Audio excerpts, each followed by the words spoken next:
अवधूत चिंतना श्री गुरुदेव दत्त स्वामी महाराज की जय। छत्रपती शिवाजी महाराज की जय। जय गिरणारी श्री स्वामी समर्थ। आज मी आपल्याला 21 तारखेपासून ते 26 तारखेपर्यंत मल्हारी षडनवरात्र सुरू होत आहे। मल्हारी मार्तंडांचे षडनवरात्र सुरू होत आहे। त्या काळामध्ये कोणती सेवा करायची, मल्हारीचं टाक नसेल तर कोणावर अभिषेक करायचा, कशावर अभिषेक करायचा, आणि मल्हारीच्या टाकावर अभिषेक करून त्याची मांडणी कशी करायची। आपण जसे देवीचे नवरात्र असतात तसे मल्हारीचे नवरात्र आपण करायला पाहिजे।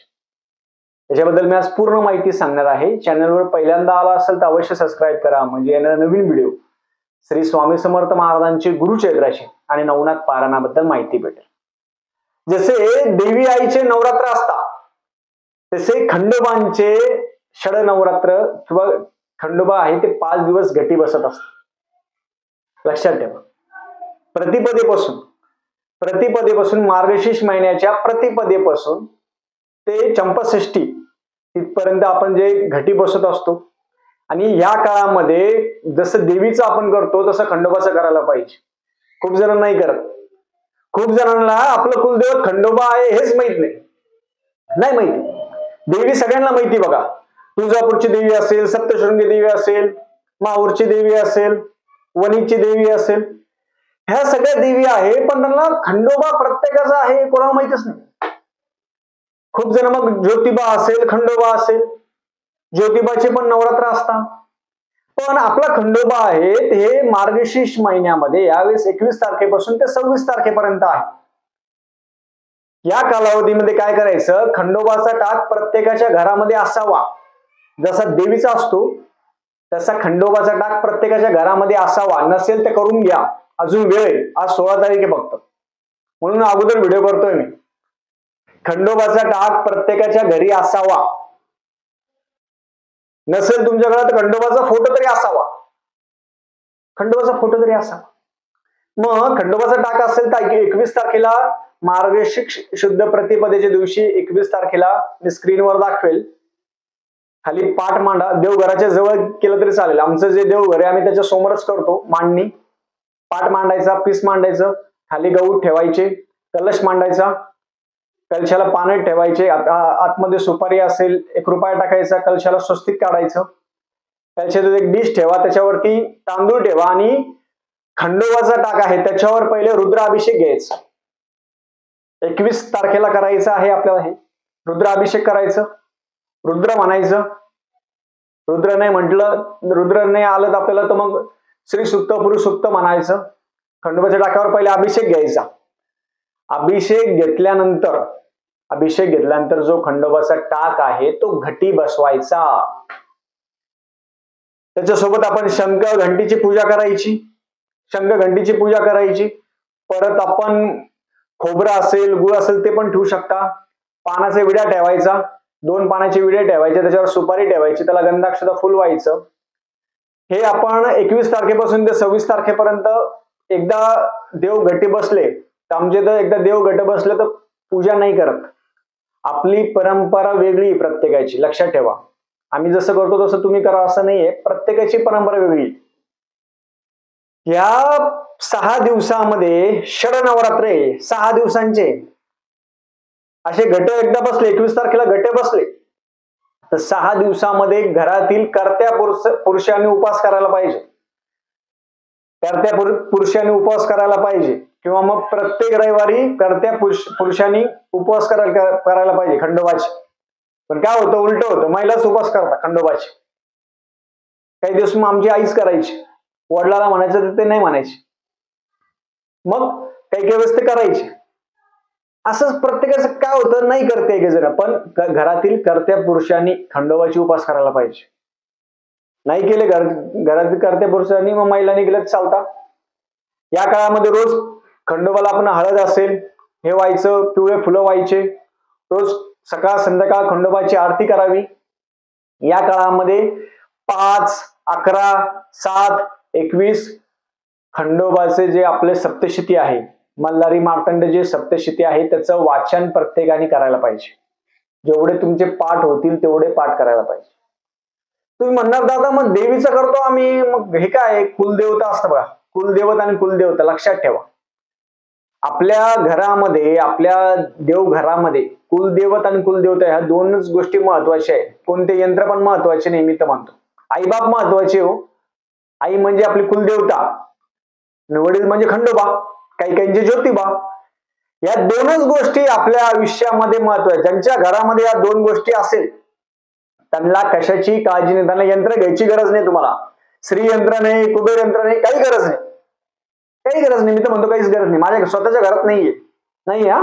श्री यंत्र नाही, कुबेर यंत्र नाही, कोणतं यंत्र नाही. हे कोणतं जे नवीन आलं होतं ते कोणतेच प्रकार नाही. लक्ष्मी यंत्र असेल, कुंचन असेल, काहीच नाही. अहो महाराजांमध्येच कुबेर भंडार, महाराजच कुबेर आपल्यासाठी, महाराजच लक्ष्मी आहे. श्री स्वामी समर्थ महाराजच लक्ष्मी आहे, कुबेर आहे. काय गरज आहे कशाची? आपण काय करतो, देव घरामध्ये बाकीच्या गोष्टी भरून ठेवतो आणि मूळ गोष्टी सोडून देतो. ह्या शरनवरात्रामध्ये 6 दिवसामध्ये उपास करावा. घरातील कर्त्या पुरुषांनी मल्हारी मार्तंडाचं पठण करायचं. मी स्क्रीनवर एक मंत्र देईल, तो मंत्र पण प्रत्येकाने वाचावा. सकाळ संध्याकाळ आरती घ्यायची. आरती घेताना पहिले गणपती बाप्पाची आरती घ्यायची, मल्हारी मार्तंडाची आरती घ्यायची आणि त्यांना रोज नैवेद्य काय दाखवायचं. मग तो रोज नैवेद्य तुम्ही फळं असेल ते फळं दाखवा. आपण जसं नवरात्रीत करतो तसं इथं फळं असेल फळं दाखवा. सवळ्यामध्ये करायचं. आता तुम्ही खूप जण म्हणाल आमच्याकडे टाक नाहीये, टाक नाहीये, फोटो ठेवा. टाक नसेल, आपलं गाव दुसरीकडे असेल, काही असेल, फोटो ठेवा. मल्हारी मार्तंडाचा मी फोटो स्क्रीनवर दाखवेल, फोटो ठेवा. कलश मांडा, साधा फोटो ठेवा, बस. कलश जरी नाही मांडला, नुसता फोटो ठेवा आणि फोटोला रोज गंधाक्षता फुल व्हायचं. मल्हारी मार्तंडाचे 5, 11, 21 पाठ वाचायचे. ज्यांना काही वाचता येत नसेल, मी व्हिडिओ पण टाकेल, तो व्हिडिओ लावून तुम्ही ऐकू शकता. पाठ ऐकल्याने पण त्याचं फळ भेटतं, तसं फळ भेटतं. हे केल्यानंतर मल्हारी मार्तंडाचं आपण सकाळ संध्याकाळ आरती करायची आणि जेव्हा चंपाषष्ठी आहे, षष्टीच्या दिवशी त्याचं उद्यापन कसं करायचं, रोगड्याचं नैवेद्य असेल, तळी उचलायची, त्याचे सगळे व्हिडिओ मी टाकणार आहे, त्याच्यामुळे काळजी करू नका. आता ज्यांच्याकडे टाक नसेल त्यांनी टाक घेतलेच चालेल का, तर तुम्ही घ्या. आज 16 तारीख आहे. टाक ज्यांच्याकडे नसेल त्यांनी टाक घेऊन टाका. माझं मत आहे, तुम्ही टाक घेऊन टाका. मग खूप जण म्हणतात आमच्याकडे मूर्ती आहे. देवीचा टाक आणि खंडोबाचा टाक हा महत्वाचा असतो, लक्षात ठेवा. मग खूप जण म्हणणार दादा आमच्या आई वडिलांकडे ते लांब राहता, आम्ही ऑफिस निमित्त आम्ही बाहेर गावी असतो, आम्ही काय करायचं. तुम्ही काय करायचं, सरळ खंडोबाचा फोटो असेल तो मांडावा, एक पाठ मांडा, खंडोबाचा फोटो मांडा, तुपाचा दिवा तेलाचा दिवा लावायचा.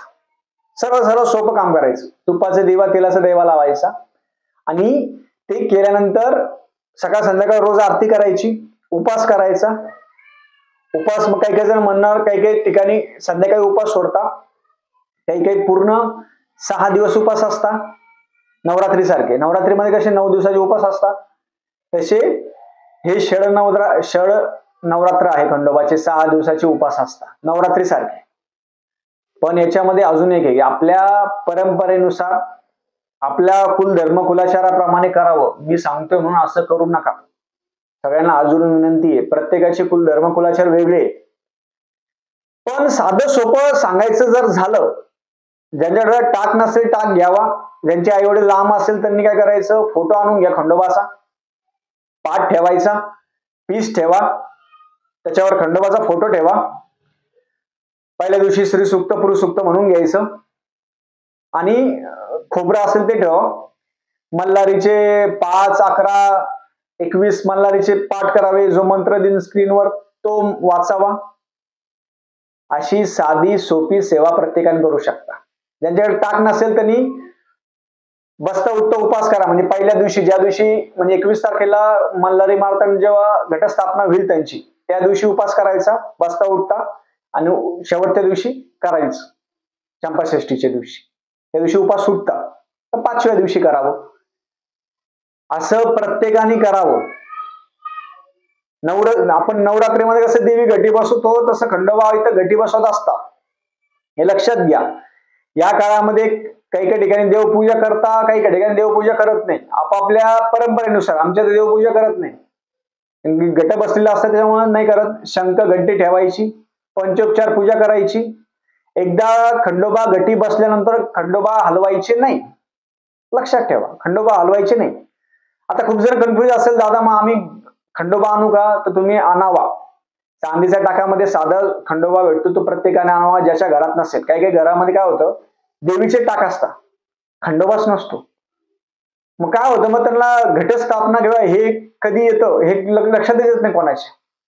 मार्गशीर्ष शुद्ध प्रतिपदा, लक्षात ठेवा. मार्गशीर्ष शुद्ध प्रतिपदा ते षष्ठी, 6 दिवसाचे चंपाषष्ठी आहे.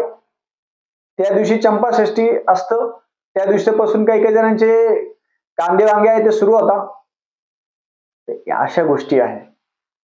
म्हणून प्रत्येकाने जास्तीत जास्त मल्हारी सप्तशतीचे पाठ करावे. मल्हारी सप्तशतीचे पाठ कसे करायचे काय याचा पूर्ण व्हिडिओ मी टाकणार आहे. पण आता याच व्हिडिओमध्ये ज्यांना खंडोबा माहित नाही किंवा कुलदेवत माहित नाही, काहीच नाही, त्यांनी खंडोबाचे जे षडनवरात्र आहे ते मांडावे साधे सोपे. आपले सासू सासरे दुसरीकडे राहत असेल तरी पण तुम्ही तुमच्या घरामध्ये मांडू शकता. आपण जसं दिवाळी साजरी करतो, सगळ्या गोष्टी साजऱ्या करतो ना, तसं देवाचं करायला पाहिजे. 6 दिवस अखंड तुपाचा तेलाचा दिवा लावायचा. काही लागत नाही हो देवाला. देवाला काय लागतं? भक्ती लागते फक्त. मल्हारी मार्तंडाचे पाठ वाचा. ज्यांच्याकडे पुस्तक अवेलेबल असेल मी व्हिडिओ टाकणार आहे, व्हिडिओ आहे आपले, ते ऐकावे. ते ऐकले तरी व्हिडिओ लावून आपण वाचावे तरी पण आहे. शुद्ध उच्चार आहे, स्पष्ट उच्चार आहे, म्हणजे आपली चुका पण होणार नाही. म्हणून मल्हारी मार्तंड षडनवरात्र प्रत्येकाने करावं. उपास प्रत्येकाने करावे. उपास कोणाला नाही जमले, बसता उठता उपास करा पहिल्या दिवशी, शेवटी दिवशी बस. फक्त मल्हारी मार्तंडाचे जे आपण पाठ असेल ते मल्हारी मार्तंडाचे पाठ जास्तीत जास्त वाचावे. मंत्र असेल मंत्र पण प्रत्येकाने घ्यावा. कारण की मल्हारींची सेवा केल्याने आपल्या वडिलांची सेवा असते, लक्षात ठेवा. कुलदेवत आणि कुलदेवता बस. तुमचं किती पितृदोष असू द्या, काही असू द्या, सगळ्या गोष्टी आपल्या देवघरामध्ये कुलदेवता आणि कुलदेवतच दोनच गोष्टी महत्वाच्या आहेत, बाकी काही नाही. स्पष्ट आहे. आमच्या घरामध्ये तुम्हाला सांगतो, बालाजी महाराज कुलदेवते आमचं, तिरुपती बालाजी महाराज, देवी रेणुका माता आणि खंडोबा आहे. लक्षात. प्रत्येकाच्याकडे कसं असतं, देवी मुख्य असते.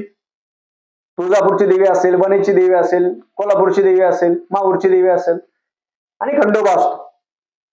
मग असं प्रत्येकाने आहे. मल्हारी मार्तंडाचं जे घटस्थापना आहे ते प्रत्येकाने करावी. घटस्थापनाचा शुभ वेळ सकाळी आहे. सकाळीच उठायचं, रुद्र म्हणायचं, रुद्रने आलं श्री सुक्त पुरुसुक्त म्हणायचं, घटस्थापना करायची.